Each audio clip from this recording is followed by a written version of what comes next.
Hey there, and welcome to Above Board with Candor Path. I am the Rich B with my BFF JFK. That was a lot of that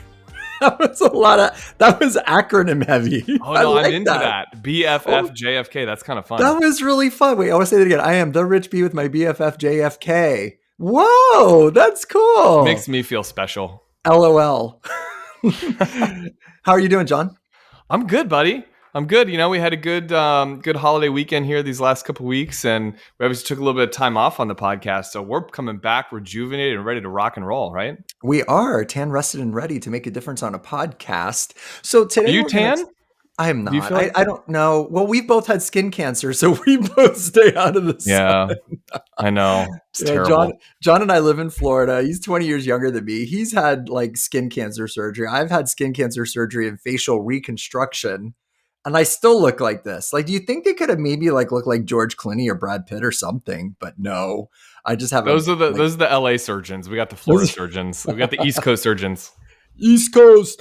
All right. So listen, today we're going to talk about something that we kind of think is pretty cool. And so look, here on Above Board with Candor Path on this podcast, there's really no there's no set agenda here. So we try to talk about things from our perspective, from our lives, just as if you were hanging out with a couple of your friends, listening to them talk about stuff. And of course you can't talk back. So it's like you're in the back seat of the car and you're tired, but John and I are in the front having this really cool conversation. And so you're just on your phone texting people, but you're listening to us because it's sort of riveting. So that's what's riveting to me is just the idea that we could have a conversation in a car, because right now, anytime I'm in the car, usually it's with my wife, and we usually have the kids behind us in the back seat, and there's no conversation happening. You get 2 seconds in, and then it's like, Daddy, can you play Frozen again?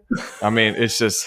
Well, and the great thing about both of us and our kids is your daughter, and certainly my kids, my I have a grown son, but the younger kids, the son and daughter, none of them lack the ability to talk. They're very right.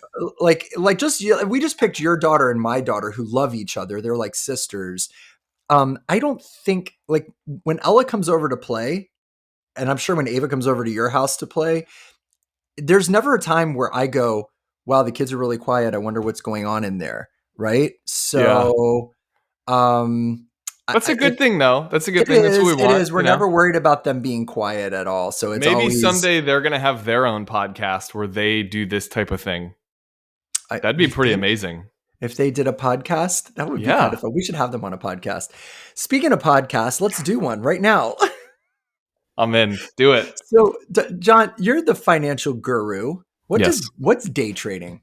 And by the way, this, guys, don't if you're not into the finance piece, just hold on. There's a little trick coming your way here. It's so much more than that. But day trading, by definition, is a form of speculation where someone trades. They buy and sell securities within the same day. So there's not really like an underlying motivation that, hey, the fundamentals of this company is doing well, or that company's doing well, or we feel like this is going to happen. They're trading typically based on some news-driven event, something that someone expects to happen. It's speculative in nature. It's trading on speculation. So, and a lot of times it's people reacting to things, right? Like, as you said, so it's people reacting to what's going on. Something happens in the news. There's something happens in Washington, DC. It's going to affect the American market. If there's some,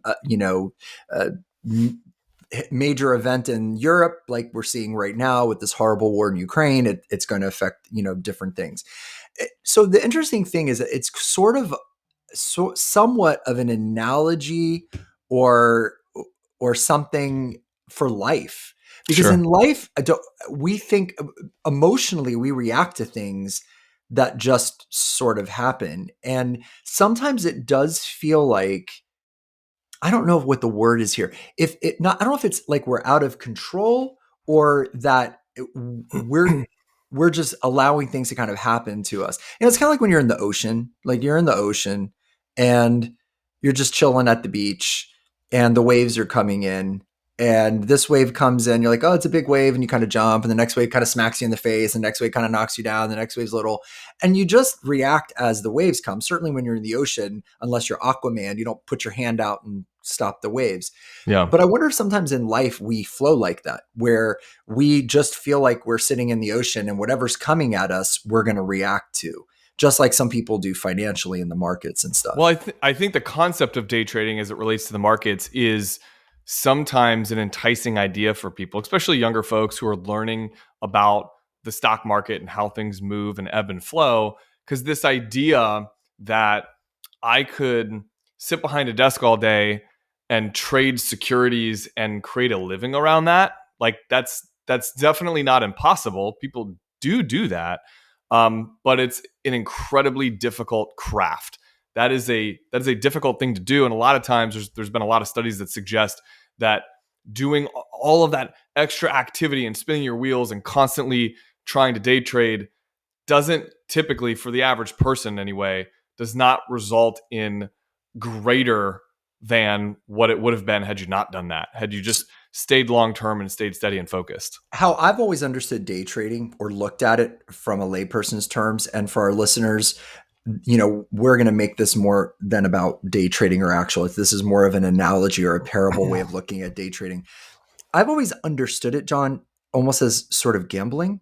At least the one or two people that I know that have done it, one of whom is in jail, and the other person who's not, he's just an interesting character. But nobody that I know has been successful. I'm sure there are people that are extremely successful at it, but they strike me as gamblers because when they talk to you, it's always, yeah, there was this penny stock that was at 30 cents and I bought $10,000 and it went up to 99 cents and I made this X amount of money. And but they never tell you about the ones that bottom, just like people that I know who have had gambling problems. They always tell you about their trip to Vegas where they just couldn't lose, but they don't mention the trips to Vegas where they lost all day long and just were in a lot of trouble. Sure, And sure. so it's somewhat like gamble, right? Is that a fair, like Oh layperson's yeah, way of looking at this? 100%. It's a very speculative thing to do, Gotcha. and again, I can see where it's enticing for folks, but a lot of people, even probably listening to this, have tried it. Maybe they did it for themselves for a little while, and then they realize like, whoa, this is way harder than I thought. This is Yeah. not as fun as I thought it would be. Because you're right, the highs are good. You know, when you catch a good win or you have a good gain, that's fun. But like a gambler, like you also have to count your losses too, and there's going to be those. And so if you think about if you kind of parlay this back to your life, like why would we, if we recognize, hey, you know what, I'm good at what I do and I'm going to continue to do and be good at what I do and invest my money for the long term and let it grow and do that type of stuff and not day trade my portfolio, why would we day trade our attention? Mm. Why would we day trade our emotions? So like the same way we understand investing for the long term, staying focused on the long term, we should be applying that within our own lives. So I love this idea because I think that a lot of times our culture is a very, and I'm saying this with, please don't anyone take offense to this. I was diagnosed with attention deficit disorder when I was in my 40s. So it took a minute. It took a while for people. Wow. And again, like I always am fond of saying, I was the only one surprised by the diagnosis. Like everyone around me was like, dude, have you met you? So when I say this, I don't mean this in a derogatory way towards people who have ADD because how as people these days like to say, I'm in the ADD community. There's a community for everything. So, but I do think that our culture is very much a deficit of attention. Let's put it that Yeah. way. I noticed this in my own life.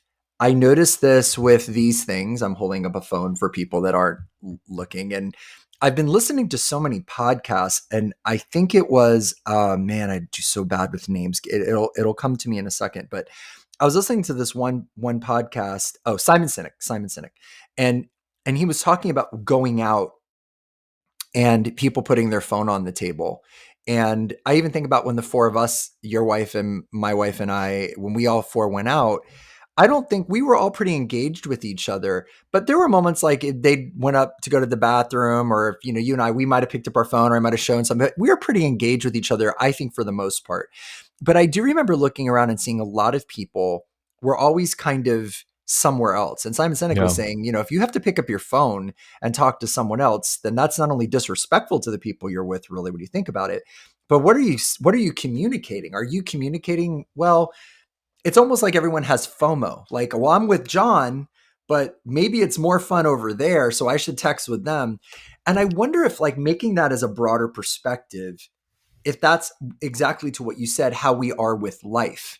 With Yeah. life, like we're doing a podcast right now, and full disclosure, it's after working hours, so it's work is done. That's when we do our podcast. But my phones are still blowing up with people asking me questions, and I'm finding myself looking, and I just literally just put my phone and said, "Stop! You're focus on John." So I even find that I'm I'm I'm sort of day trading my time, I'm day trading my focus, I'm day trading my emotions because the next big thing, like, is there something really important that someone's trying to tell me? And I wonder if, there's so much of a comparison to that's how we function in our lives. For example, you're coaching your daughter's softball team, and she's, this little kid. I've seen some of the videos. They're so cute and hilarious. By the way, John has ninja reflexes because there's literally a video of this kid swinging a bat, and literally John jumps back and saved his My life flashed before my eyes in that moment. Let's just yeah, put it that that way. that could have hurt. That could have hurt. Um, be honest, when you're doing that, how's your focus when you're there with these little kids? It's all in. Mm, No, I am being honest. It's all I in believe you. mostly because I don't have my phone. Like I might keep it on me like it's in my back pocket, but there is not even an there's I've got 13, 5, and 6 year old girls. I don't even have an opportunity to take a sip of water some games. Like at the end of the game, I'm like, oh my gosh, what's wrong with me? I feel like I'm gonna pass out. Oh, it's because it's like 90 degrees outside and sunny, and I haven't had a drop of water. Um, I like what you said about the Simon Sinek quote, and I'd like to go back to that and share something with you. I too heard Simon Sinek say that, or I read that in his book, maybe. Mhm. The book that I It read was of just his on is it was just on Instagram this week, so it might have been like when you were scrolling on Instagram instead of focusing on what you were supposed to be focusing on, like I was, you might have no, seen it. no. Listen, I'm going to get to the point here in a second. I thought it was his book, which is he's got a bunch of them, but Leaders Eat Last was a really good one for me. I really Yeah. enjoyed that book, and I thought it was going to have everything to do with leadership, and it doesn't. So that's kind of an interesting plot twist. But I heard that same quote from him, and I'll never forget from that moment forward, not even taking my phone and putting it upside down at the table.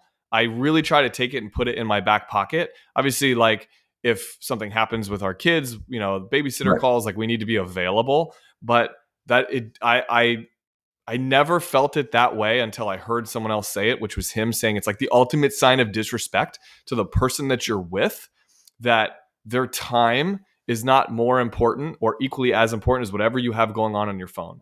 And yes, emergencies happen and we need to have that level of access, but that's like a pet peeve of mine now when I see someone even like they go face down, like putting it face down is like a better sign of respect than having it face up. Like, oh, I don't need my phone, but you do because it's within arm's reach. It's as close as your water or your cocktail. Like you need your phone, right? So it's just amazing that you shared that because that for the last year, I heard that probably about a year ago. I try to do that even at the dinner table, and I'm guilty of making mistakes too. But I've tried to be a little more mindful of the phone thing. I think this is something for me that I have to work on. And it's because my job is, which I love, my company is on Central Time. So there's already that hour difference. So when it's like 5 or 6 p.m. for me, it's 4 or 5 p.m. for them. And a lot of people in my company then have been dealing with calls and work all day. And at the end of their day is when they're emailing me going, hey, can you do this? Hey, how's this for your calendar? Hey, can you make this call?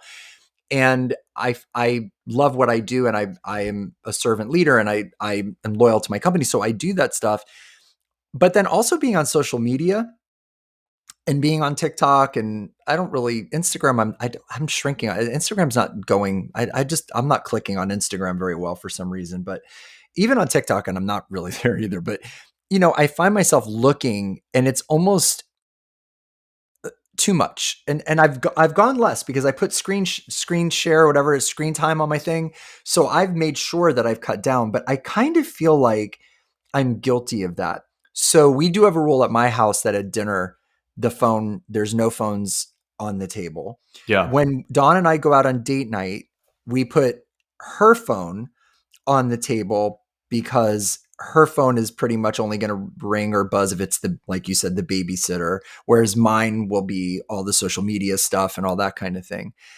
But I think that as the metaphor for life, people pick on the kids, the Gen Z, and like, oh, they're always with their nose in the phone. But I'm 54 and I do it too. You're 35. Happy birthday, Yeah. by the way. You're Thanks. 35. You've done it too. I think these things have been addictive little machines, and people are addicted to them. It's also probably learned behavior. I mean, they see Yeah. that. I am Yeah. I again guilty of it, and not by any means perfect in this realm, but I recognize that my daughter sees me on my phone, and at some point that will have a negative repercussion. And we try to do things like put it away in the evening time when we're having like the family time, after work, after school type thing. But this all goes back to your point of why would if we if and now some people listening to this might be like, man, I day trade my portfolio all the time, and then this show probably doesn't land for them at all. But for most people, if they agree like that's not a good way to go about building long-term sustainable wealth and good habits with money, then why would we day trade our time and attention? Why would we day trade our emotion and energy? And the phone, honestly, like you're right, that's the culprit of it all. I mean, I wake up in the morning, the first thing I do is grab my phone, get a debrief of the day, check the I check the pre-markets and the stock market. I look at the headline news. I listen to my Alexa, flash briefings in the morning. Like I'm connected and plugged in the moment I wake up, bouncing from one headline to the next, worldly news to local news, all over the financial market news to political news. Are we made to like And receive all that? and that's what I was just going to say to you. Like, I'm trying to think about. I'm kind of maybe getting Darwinian here, but I'm trying to think about how we're designed as human beings. Were we designed to process this much information coming at us? Or were we designed to like process looking over the prairie for something to eat, and taking in the weather and being with our loved ones and whatever? I mean, I don't know if you go back to, Paleolithic, is that a word? I just made that up, maybe Paleolithic times, or if you go back to the 1900s, or you go back even to the early 20th century. But even books, I mean, I listen, I read a lot. You do too. But, I found that when I was in the gym, listening to music is motivating, but I'm bored of music because I don't know, just there's nothing new that I like. And I've listened to all the old stuff 1,000 times. So I'm kind of tired of it. I started listening just to podcasts and to books because I feel like at least I'm using that brain time. But then on the other hand, while that's great, what's wrong with just being present in the gym and lifting and just focusing on the lift and how my muscle feels and visualizing how I want to look? My drive from the gym today, I'm listening to a podcast with Terry Crews. He's got a new book out, so he's been on a lot of podcasts, and he's got a captivating story, and he's an amazing guy. And so I'm a little obsessed with Terry Crews right now. So I'm listening to this podcast, and on one hand, I'm convincing myself that I'm making good use of my time, and I'm not just being in the car wasting time driving. I'm using that 20 minutes to learn and to absorb, which I think is probably good. But then I'm sitting here with you wondering, how much time do I spend in quiet? How much time do I spend in contemplation? Yeah. The people, great grandparents of ours, they had to walk long distances, whether to the farm, whether to the factory, whether to the village to trade whatever. And during that time, they were not listening to podcasts or music. They were singing to themselves or praying or thinking or noticing the weather. I don't know. But I'm wondering, like you said, are we day trading our, not only our emotions but our time, and not being in the quiet or being in the silence for a minute? I think we're uncomfortable with it. Like, I Yeah. think it's uncomfortable to sit in your car and not have the news on or not have a podcast going, because I know that's what you do, because I see you running, you have your AirPods in. And I Yeah. know when you're not on a call, because you don't usually run on a call, but you're listening to a book on tape or you're listening to a podcast. I'm the same way. The other day, I took my dog for a walk, John, and I forgot my AirPods. And I was like, ugh. And I That was like, uneasy feeling of, do I yeah, it go was back and get weird. it? Yeah. Dude, it was weird. And then I finally just went, just be present with your freaking dog. Like, you've got this beautiful Doberman. And I started thinking about Rocky, my dog that passed away. And I was like, how many walks did I take with Rocky where I didn't really talk to him or pay attention? I wish that I could take one more walk with Rocky. And I thought, Vader's 3. If, Rocky died at 8, I might only have Vader for 4, 5, 6 more years. How many walks do I have? And then I got all up in my feelings.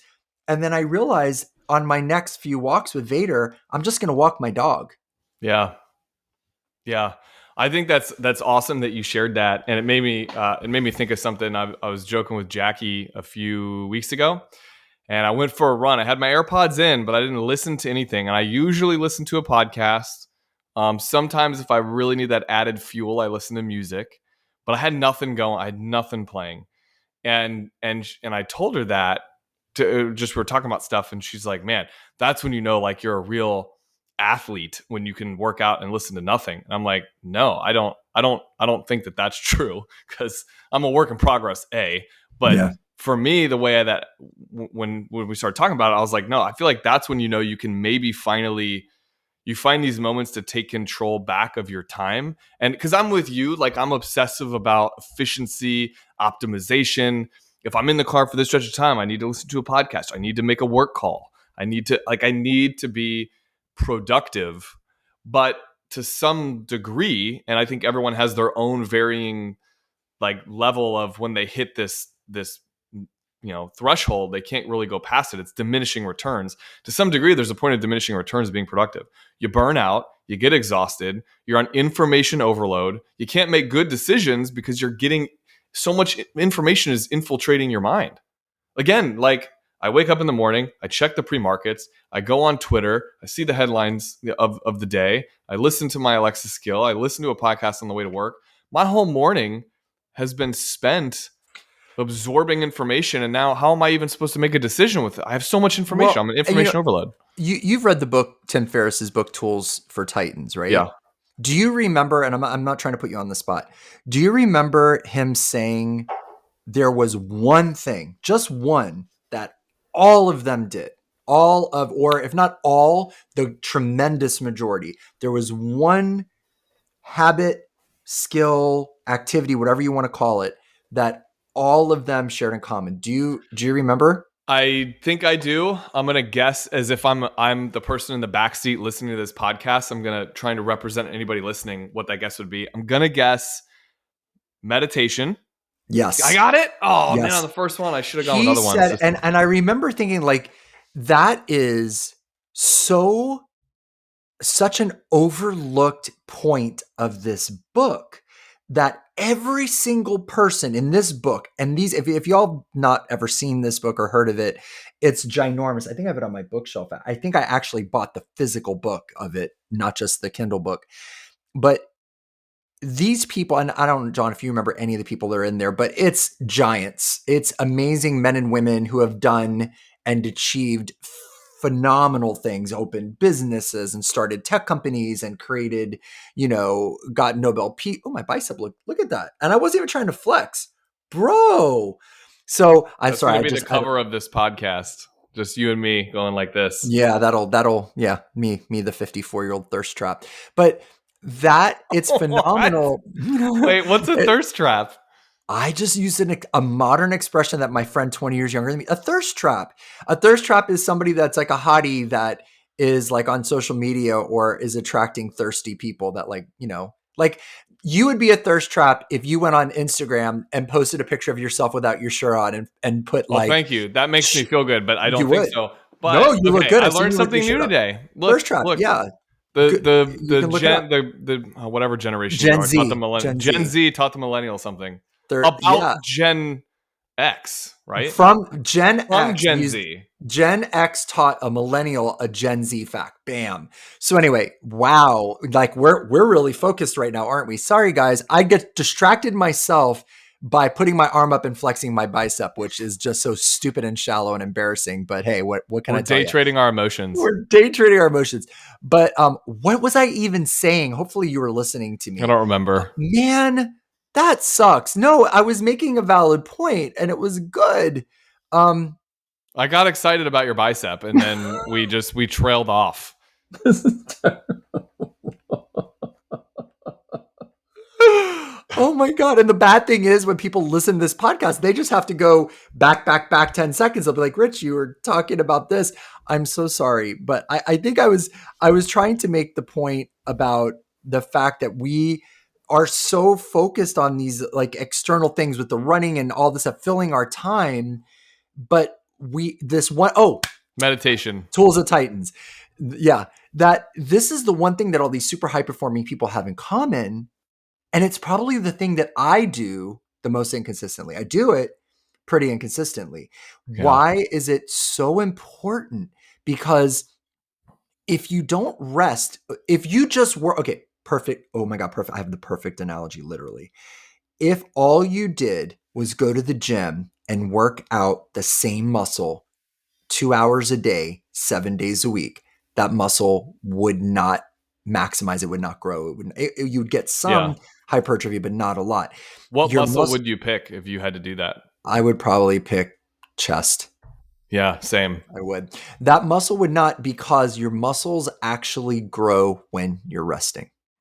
Think about this. So God, the universe, whatever you believe in, creation made us so that growth happens during rest. Growth happens during quiet. I once heard somebody say, music is heard in the silence in between the notes. And it Hmm. was this deep, like Zen kind of thing. Music is actually the quiet in between the notes, not the notes. Think about that for 1 second. If all you heard was the notes, you would just hear bing, bing, bing, bing, bing, bing, bing, bing, bing, bing, bing, bing, bing, bing, bing. Like it would makes, but those little like the pieces in between where it's quiet is what differentiates the song.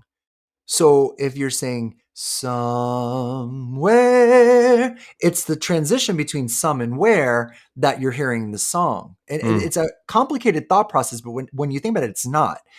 So maybe our growth personally, our growth with relationships, our growth with finances, growth physically, growth however you want to look at it, improvement actually happens when we do the run in quiet, or we put on our calendar a 15-minute breathe and rest phase, or whatever. Because I mean, your calendar, my calendar, I know it's back to back pretty crazy, but I am definitely guilty. And I think on this podcast, I'm helping myself Yeah, same. realize this. I've shared on the show before that I've been doing active visualization, Yeah, something you've done a long time, something every day. I'm somewhat new to, and I'm also learning that I'm a very regimented person. So if I'm like I'm going to do this for 10 minutes a day, I got to do it, right? But I'm finding that even just in the in between moments, so like you said, transition from one meeting to another meeting. What would I have used to have done is go to my phone, check text messages, Yeah. headlines, market news, whatever, and get instantly distracted and pulled 1,000 different directions emotionally. Now I take that 2 to 3 minutes and I do this whole like active visualization practice. I know you do like a lot of breathing work, but I think the point that you made is a really powerful one, that at rest is when we can really recover, recuperate, and then find additional growth.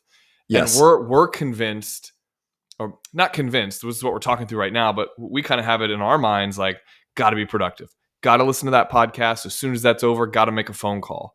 Like, you've seen me go out on walks. I'll do like put my weighted vest on, walk my dog, and make client calls because I'm Yeah. like, well, I got to do this call anyway. Might as well be productive. Might as well get time with Chipper and get him out on a walk. Might as well put a weighted vest on and I'm like doing too many things at once. It's like a And one-man band, like in the old days when you that's see those crazy. dudes with like the drums and the harmonica thing, and they're playing a guitar and they're hitting something with their head. I mean, it's If I grew true, up in and the 1800s, that's probably what I would have that's what done you because do. I But wouldn't have been a cowboy. I think, wasn't talented well, enough think to do about other this stuff. for a second. Like, just this hasn't happened, but let's say as a friend, I'm out and I'm taking a walk and I'm going through something tough, and then I see my friend John coming down the street, and I think to myself, oh, John's here. I need to run this past him. And as we get closer and I'm about to approach you, you kind of wave me off because you point to your AirPods because you're on a call or you're listening to a book. And then maybe that was the moment where as friends I really needed you, or vice versa. You see me walking Vader, you're going on a run and you're like, man, I'm really having this tough conversation with Jackie, or Rich has been a parent longer than me and I'm going through this with the kids. I want to ask him about this. And then I'm like this, and I just kind of wave and like kind of look, do the, universal, like I'm listening to something. How much we're missing Yeah. from each other. How much, because I mean, I see you for a run. I don't try to talk to you. I just, because I assume, oh, he's listening to a book or he's, whatever. Um, and I just, it's just occurring to me that we do that. And here's something else that I've learned along these same lines, but a slight sidebar is, in a lot of these podcasts, people ask, what's your morning routine? Yeah. Right.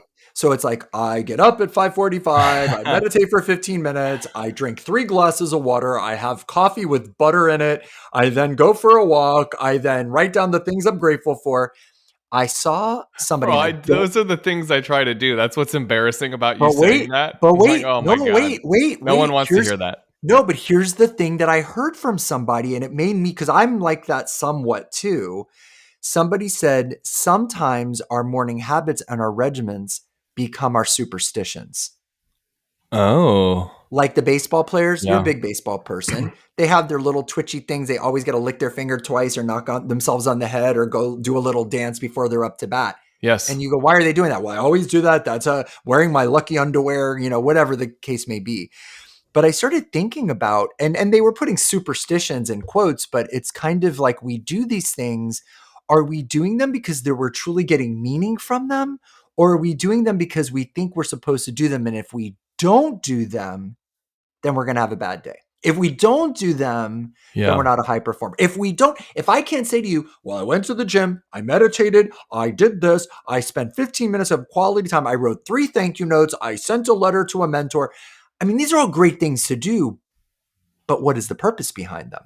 Are we Hmm. doing them because they've become habit, or are we doing them because they really are important? Viktor Frankl, those who have a why to live can bear with almost any how. And I think sometimes we're so focused on the how we're doing things, we're not realizing the why. Yeah. We're not paying attention to that. I don't talk No, to anyone in and how could you if you allowed yourself the way that I described some of my morning, where I'm the moment my eyes open, I'm connected to social media or Twitter or the news or the headlines of the market. How or could you? How self-improvement. could you ever? How could you Or ever allow yourself? right, Yeah. or self-improvement, where I think maybe I'm a little better. I get with it than I used to be. I wake up and I usually have some water and a cup of coffee. And I usually have a rule that I can't open my phone until I'm like most of the way through my coffee. So Hmm. depending on if Dawn's home or not, or something, usually she's already gone. She's taking the kids and she's at the gym.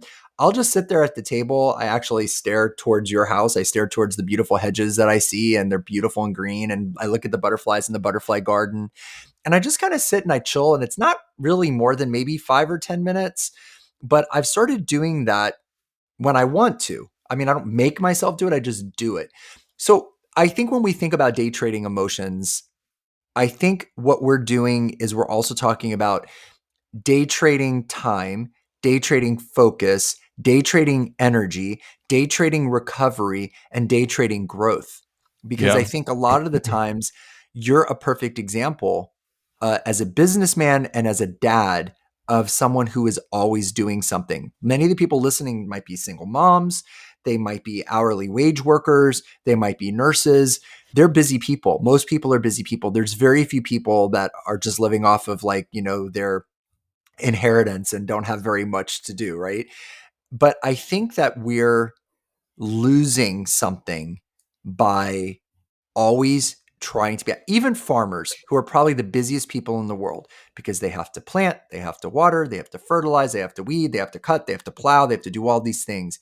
But even they have a period of time where maybe after all that's done and they've harvested everything and they've sold all their corn or all their potatoes or all their beets or all their wheat, where there's a pause. Maybe it's winter. I don't know. I'm not a farmer. Maybe it's pause. Maybe it's I can't plant seeds now. There's nothing to fertilize. There's nothing to harvest. There's nothing to grow.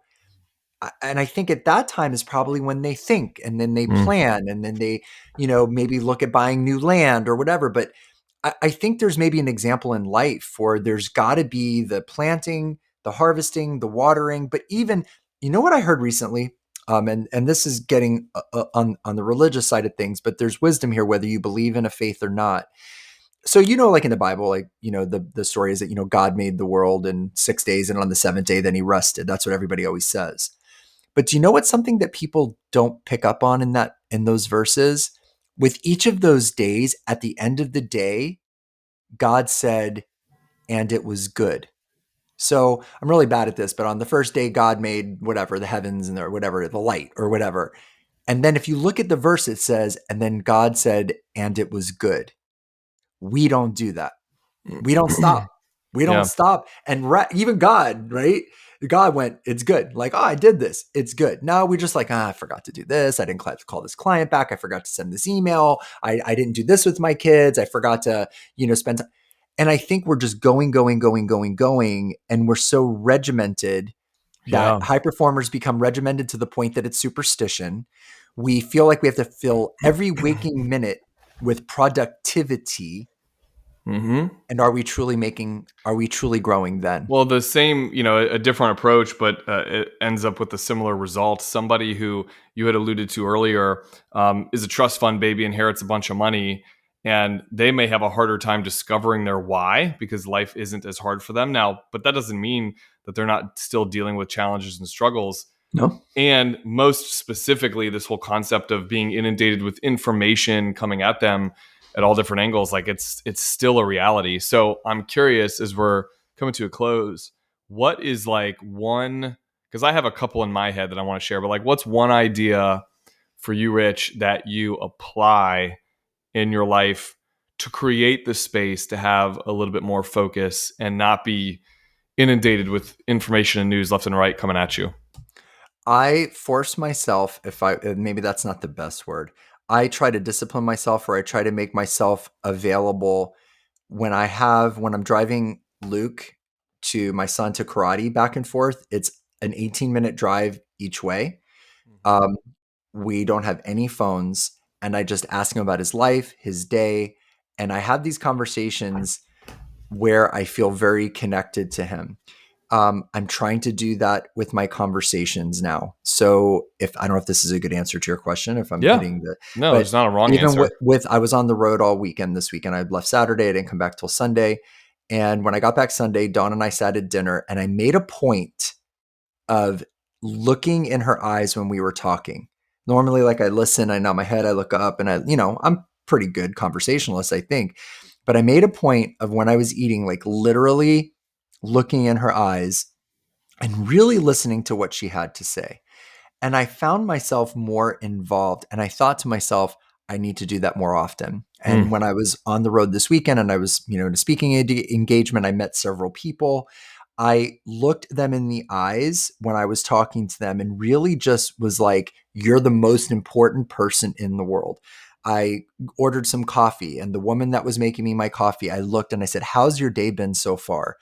And she just looked at me. She said, pretty good. I go, you must have gotten here early in the morning. What time do you all start here? And we had this very brief conversation, but it was personal. Hmm. And I said, thank you so much. You're my favorite person in the world right now because you just handed me coffee. So that's something I'm trying to do. I'm trying to be very present in a conversation when I'm talking to somebody, and I'm not perfect. I mean, I saw you before this and I went over to your house, and you might not have picked up on it, but I was trying to look at you when I was talking to you. I wasn't just like, oh, la, la, la, because I feel like that's something that will help me be more engaged with the world. Wow. What about Well you? done. Yeah, I mean that's very aspirational. Mine is not the example I'm going to give. It's just more of like a practical tip. But and you know about this, so we can share a funny story real quick. But I, in the last 4 months, have really discovered the power of the do not disturb button on my phone.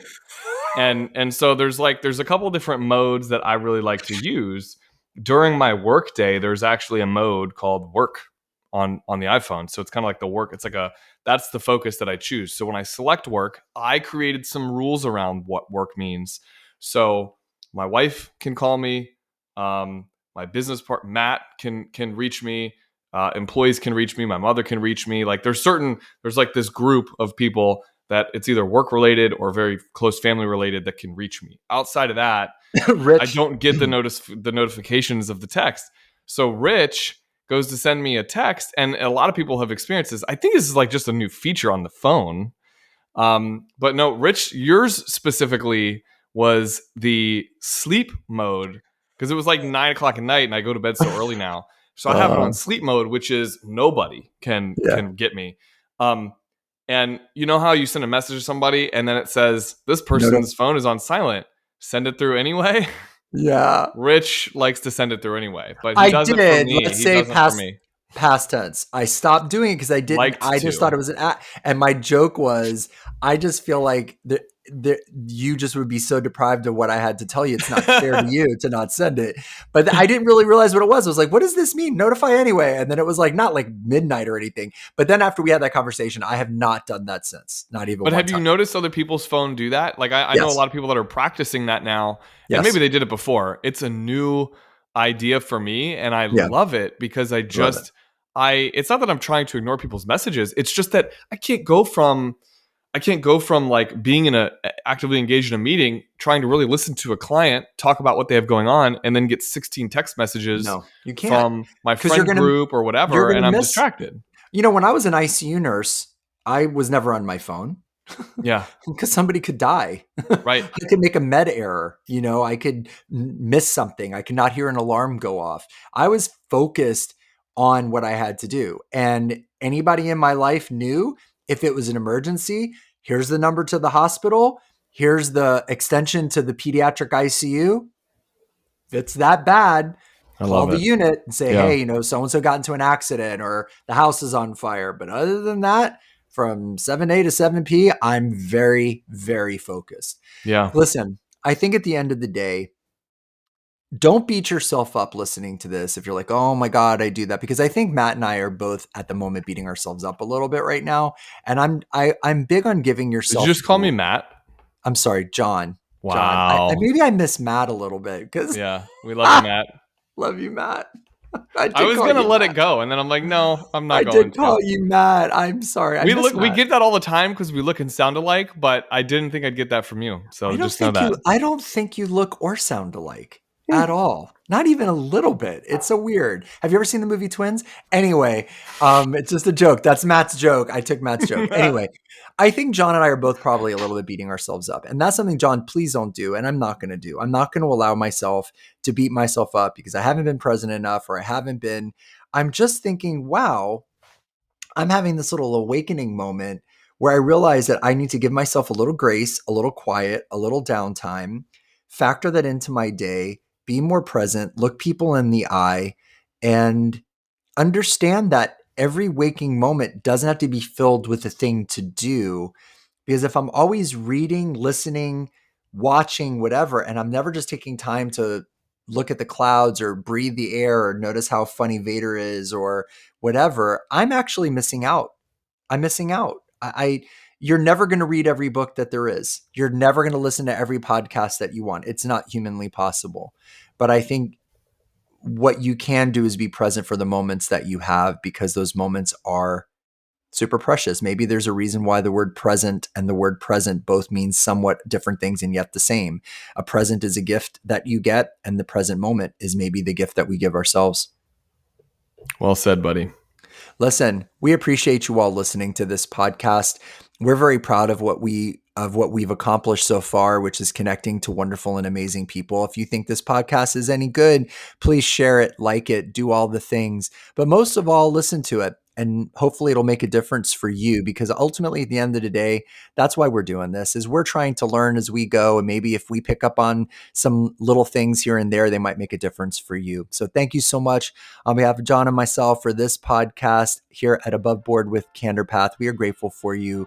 Pay attention to your world, be present in the present, and by all means, don't put your phone on the table when you're out on date night with somebody. Look them in the eyes. It's much more fun. You guys have an amazing day. Take care, John. See ya. All right, bye.